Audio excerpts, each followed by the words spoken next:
India ಮತ್ತು England 4th T20 ಇತ್ತು, ಇಂಡಿಯಾದವ್ರು ಸೋತ್ರಿ. ಅದು ಒಂದೇ ಮ್ಯಾಚ್ ಸೋಲಿಲ್ಲ, ಇಡೀ ಸೀರೀಸ್ ಸೋತ್ರು ಅವ್ರು. 12 ವರ್ಷ ಆದ ಕೂಡ ಇಂಗ್ಲೆಂಡ್ ಒಳಗೆ ಸೋತ್ರು.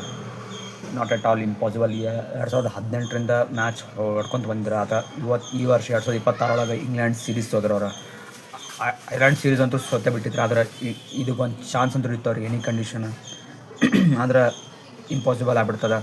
ಇನ್ನು ಲಾಸ್ಟ್ ಒಂದು ಮ್ಯಾಚ್ ಇತ್ತು ರೀ, ಅದನ್ನ ಮ್ಯಾಚ್ ಅವ್ರು ಎನಿ ಕಂಡೀಷನ್ ಗೆಲ್ಲಬೇಕಿಲ್ಲ ಅಂತಂದ್ರೆ ವೈಟ್ ವಾಶ್ ಆಗ್ತೈತಿ. ವರ್ಲ್ಡ್ ಚಾಂಪಿಯನ್ಸ್ ಅವರು ಈ ವರ್ಷ.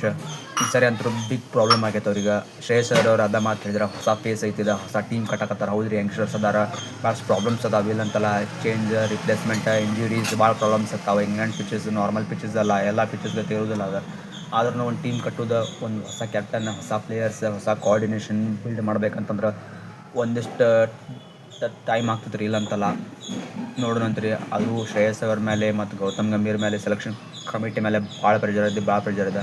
ಜಿಂಬಾಬ್ವೆ ಇದನ್ನು ಅನೌನ್ಸ್ ಮಾಡ್ಯಾರ ಈಗ. ಅದ್ರೊಳಗೂ ಮಸ್ತ್ ಆಡ್ಬೇಕು. ನೆಕ್ಸ್ಟ್ ಇಂಗ್ಲೆಂಡ್ ಜೊತೆ ODI ಸೀರೀಸ್ ಅದಾವೆ, ಅದಂತೂ ಚಲೋ ಆಡಬೇಕು ಎನಿ ಕಂಡೀಷನ್. ಅದಕ್ಕಂದ್ರೆ 2027 ವರ್ಲ್ಡ್ ಕಪ್ ಹೊಡಿಬೇಕಂತಂದ್ರೆ ನೀವು ಗೆಲ್ಲಬೇಕು. Must winning game.